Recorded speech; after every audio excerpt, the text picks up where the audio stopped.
नमः पार्वती पतये हर हर महादेव। उत्तर प्रदेश के ऊर्जावान मुख्यमंत्री योगी आदित्यनाथ जी, केंद्रीय मंत्रिमंडल में मेरे साथी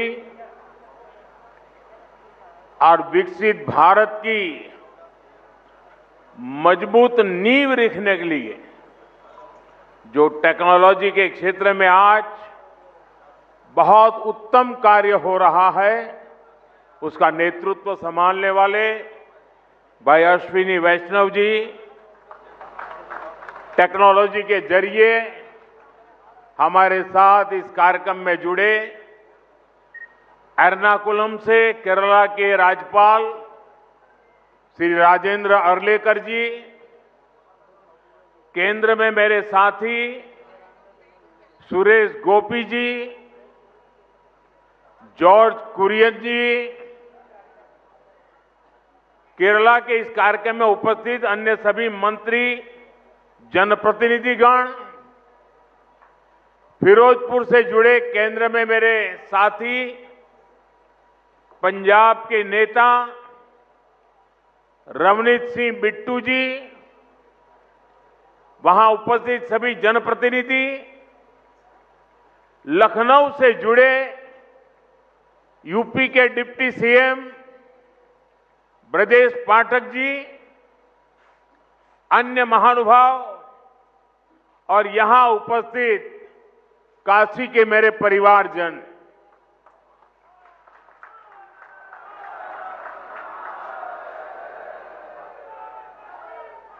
बाबा विश्वनाथ के ई पावन नगरी में आप सब लोगन के, काशी के सब परिवारजन के हमार प्रणाम।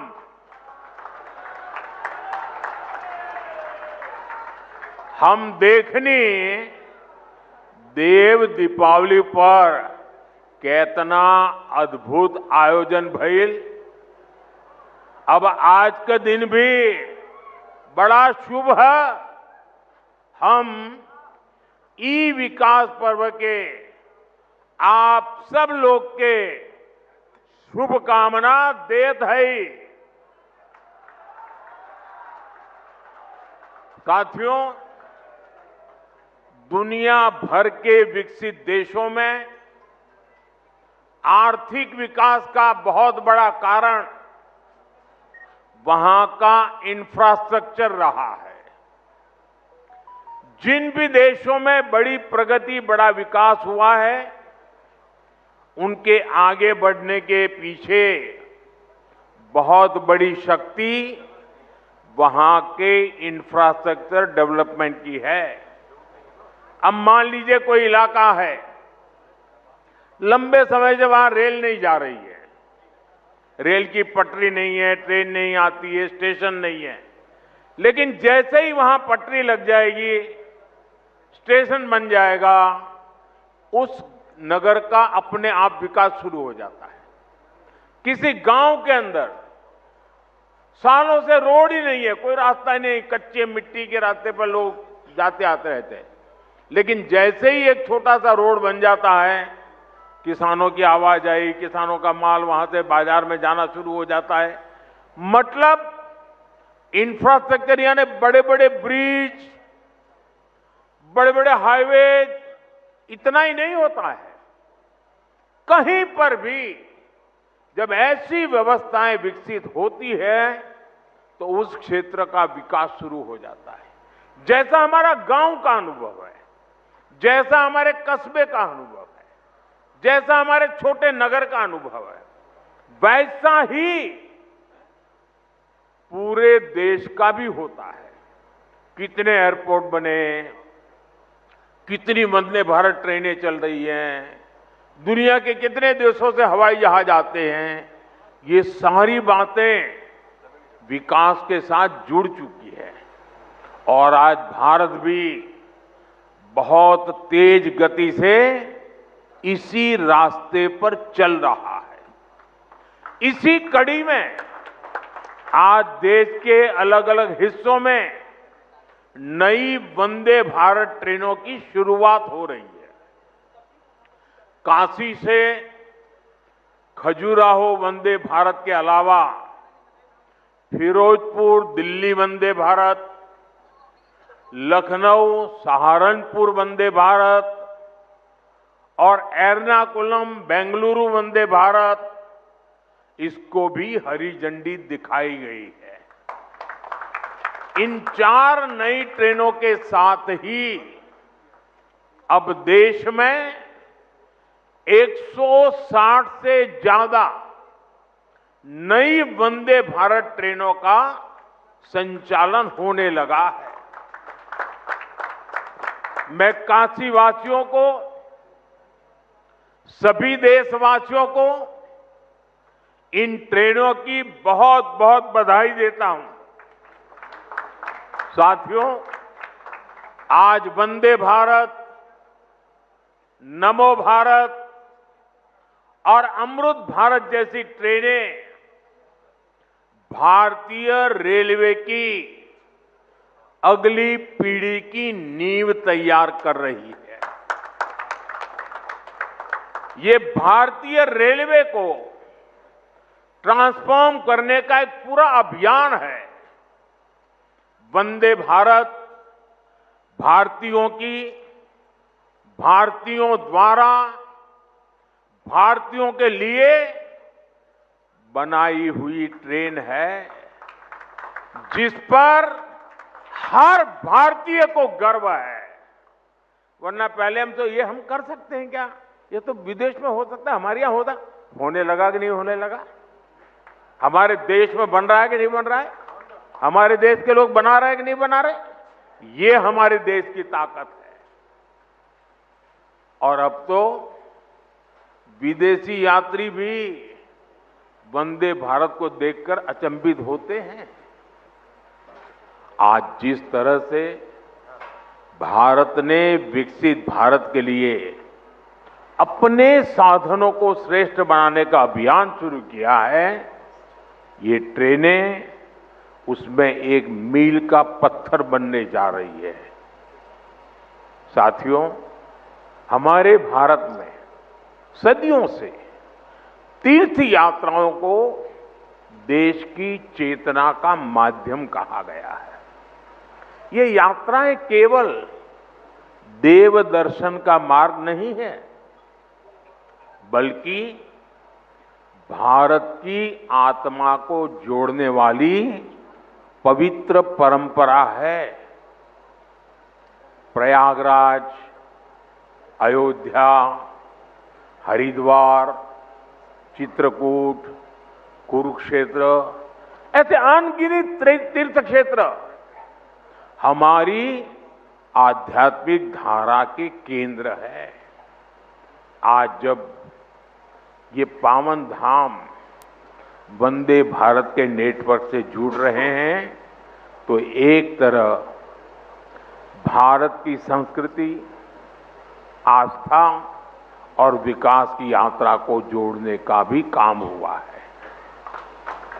ये भारत की विरासत के शहरों को देश के विकास का प्रतीक बनाने की तरफ एक अहम कदम है। साथियों, इन यात्राओं का एक आर्थिक पहलू भी होता है, जिसकी उतनी चर्चा नहीं होती। बीते 11 वर्षों में यूपी में हुए विकास कार्यों ने तीर्थाटन को एक नए स्तर पर पहुंचा दिया है। पिछले साल बाबा विश्वनाथ के दर्शन के लिए 11 करोड़ श्रद्धालु काशी आए थे।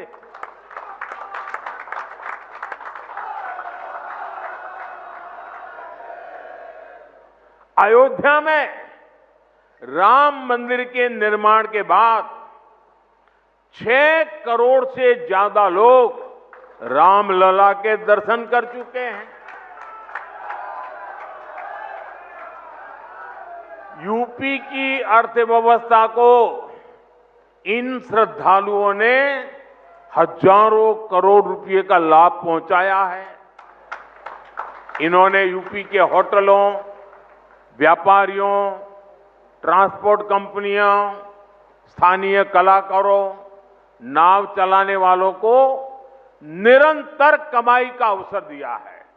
इसके कारण अब बनारस के सैकड़ों नौजवान अब ट्रांसपोर्ट से लेकर बनारसी साड़ियों तक हर एक चीज में नए नए व्यापारों को शुरू कर रहे हैं।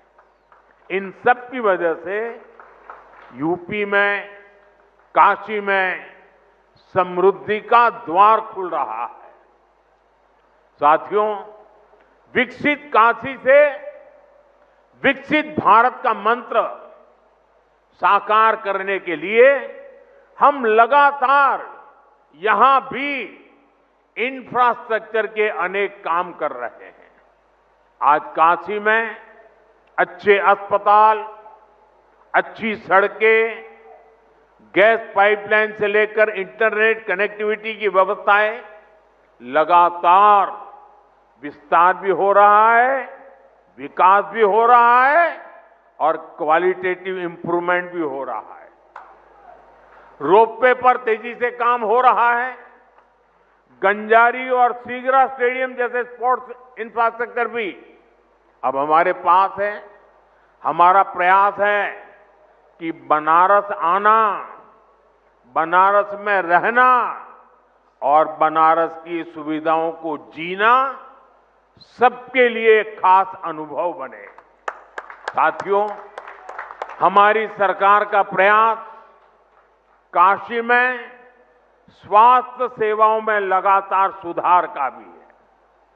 10-11 साल पहले स्थिति ये थी कि गंभीर बीमारी का इलाज कराना हो तो लोगों के पास सिर्फ बीएचयू का विकल्प होता था और मरीजों की संख्या इतनी ज्यादा होती थी कि पूरी रात खड़े रहने के बाद भी इन्हें इलाज नहीं मिल पाता था।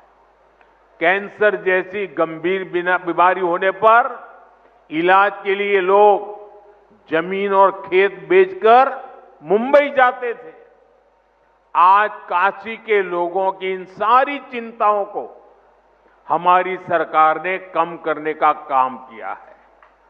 कैंसर के लिए महामना कैंसर अस्पताल, आंख के इलाज के लिए शंकर नेत्रालय, बीएचयू में बना अत्याधुनिक ट्रॉमा सेंटर और शताब्दी चिकित्सालय, पांडेयपुर में बना मंडलीय अस्पताल, ये सारे अस्पताल आज काशी, पूर्वांचल समेत आसपास के राज्यों के लिए भी वरदान बने हैं। इन अस्पतालों में आयुष्मान भारत और जन औषधि केंद्र की वजह से आज गरीबों को, लाखों लोगों के करोड़ों रुपयों की बचत हो पा रही है। एक तरफ इससे लोगों की चिंता खत्म हुई है, दूसरी तरफ काशी इस पूरे क्षेत्र की हेल्थ कैपिटल के रूप में जाना जाने लगा है। साथियों, हमें काशी के विकास की ये गति, ये ऊर्जा बनाए रखनी है ताकि भव्य काशी तेजी से समृद्ध काशी भी हो और पूरी दुनिया से जो भी काशी आए वो बाबा विश्वनाथ की इस नगरी में सभी को एक अलग ऊर्जा, एक अलग उत्साह और अलग आनंद मिल सके। साथियों, अभी मैं वंदे भारत ट्रेन के अंदर कुछ विद्यार्थियों से बात कर रहा था। मैं अश्विनी जी को बधाई देता हूं, उन्होंने एक अच्छी परंपरा शुरू की है। जहां वंदे भारत ट्रेन का शुभारंभ होता है उस स्थान पर बच्चों के बीच में अलग अलग विषयों पर कंपटीशन होती है। विकास के संबंध में, वंदे भारत के संबंध में, अलग अलग विकसित भारत की कल्पना के चित्रों के संदर्भ में, कविताओं को लेकर के। और मैं आज, क्योंकि ज्यादा समय नहीं मिला था बच्चों को, लेकिन 2-4 दिन के भीतर भीतर उनकी जो कल्पकता थी, उन्होंने विकसित काशी के जो चित्र बनाए थे, विकसित भारत के जो चित्र बनाए थे, सुरक्षित भारत के जो चित्र बनाए थे, जो कविताएं सुनने को मिली मुझे, 12-12, 14 साल से बेटे बेटियां इतनी बढ़िया कविताएं सुना रहे थे। काशी के सांसद के नाते मुझे इतना गर्व हुआ कि मेरी काशी में ऐसे होनहार बच्चे हैं। मैं अभी यहां कुछ बच्चों को मिला, एक बच्चे को मिला, उसको तो हाथ की भी तकलीफ है, लेकिन जो चित्र उसने बनाया है, मैं वाकई बहुत ही मेरे लिए प्रसन्नता का विषय है। यानी मैं यहां की स्कूलों के टीचरों को भी हृदय से बहुत बधाई देता हूं कि उन्होंने बच्चों को ये प्रेरणा दी, उनका मार्गदर्शन किया। मैं इन बालकों के माता पिता को भी बधाई देता हूं। जरूर उन्होंने भी कोई न कोई योगदान किया होगा, तब इतना सुंदर कार्यक्रम इन्होंने किया होगा। मेरा तो मन में विचार आया कि एक बार यहां इन बच्चों का कवि सम्मेलन करें और उसमें से 8-10 जो बढ़िया बच्चे हो उनको देश भर में ले जाए, उनसे कविताएं करवाए। इतना प्रभावी था। मेरे मन को एक काशी के सांसद के नाते आज एक बहुत विशेष, मुझे सुखद अनुभव हुआ। मैं इन बच्चों का हृदय से बहुत बहुत अभिनंदन करता हूं, बधाई कर देता हूं। साथियों, आज मुझे ढेर सारे कार्यक्रमों में जाना है, इसलिए एक छोटा सा कार्यक्रम ही आज रखा था। मुझे जल्दी निकलना भी है और सुबह सुबह इतनी बड़ी मात्रा में आप लोग आ गए, ये भी खुशी की बात है। एक बार फिर आज के इस आयोजन के लिए और वंदे भारत ट्रेनों के लिए आप सभी को मेरी ढेर सारी शुभकामनाएं। बहुत बहुत धन्यवाद। हर हर महादेव।